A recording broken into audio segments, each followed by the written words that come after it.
He died 999,999 times to save his sister. I manhwa recap before we jump into this crazy ride of a Manoa. I got to ask you for a tiny favor, just a little tap on that subscribe button and boom. You're officially a legend, trust me. It helps more than you think. All right, enough talking, let's get into it. An ancient castle stands against the backdrop of mountains with dragons soaring above and thunder rumbling in the sky. On the throne sits the demon queen, surrounded by an army of the undead. The battle is about to begin. A handsome swordsman, Ishiki Seiya, takes the first step forward with lightning speed. He slices through the undead standing in his way, getting closer to his ultimate goal. He shouts, "Power up!" at that moment. His powerful ally joins the fight. Kangu Chika, a mighty warrior.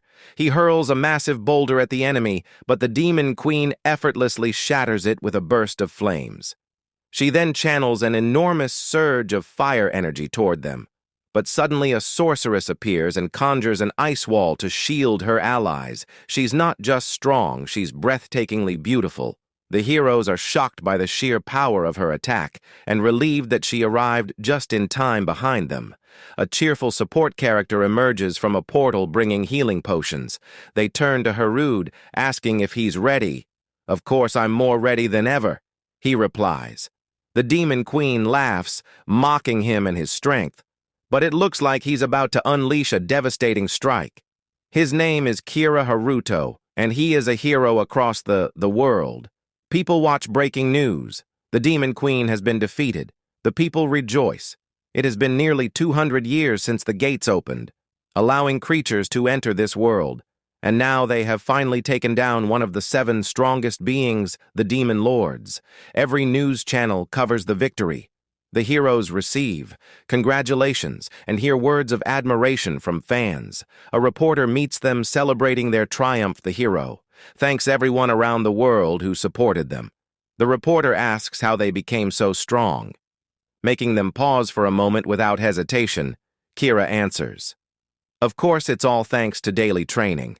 The team laughs at his response. Meanwhile, a boy and a girl sit in captivity.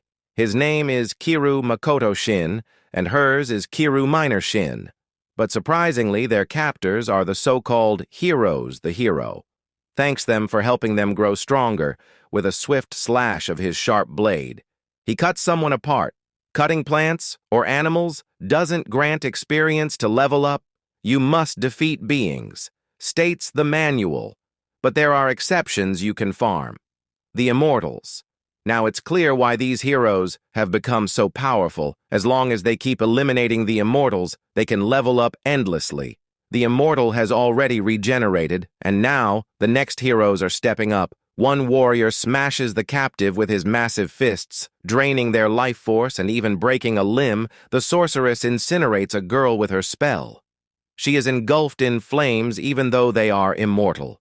They feel pain every single time. Only a charred skeleton remains.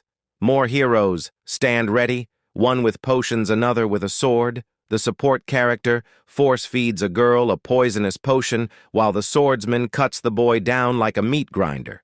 Honestly, the story is fascinating, but I'm starting to feel sorry for them, and yet the heroes continue to level up endlessly. One of them wipes his brow, saying, "Phew, another great training session," but even this is not enough for them. One of the warriors decides he's had enough for today. Something seems off with the support character lately. "I haven't been able to collect poison data the way I want to," he murmurs. The hero tells him not to waste time and invites him to spend time with the ladies. With a crazed smile, the support character replies, "One doll is enough for me." The girl was truly stunning. She caught the eyes of many men, and she was barely dressed. The hero paused for a moment and said, "There's still one thing I haven't tried," he whispered. The support turned to him with a crazed look and foam at the mouth, then called him a genius. They had always focused on destruction, never on creation. The sorceress chanted a spell and directed it at the imprisoned girl. "She had nothing to say, don't," she whispered. The hero shouted that he was in. The sorcerer scoffed, "All men are fools." The hero smirked. Hyun's chained, helpless, forced to watch something irreversible unfold before his eyes. Isn't it a grand spectacle?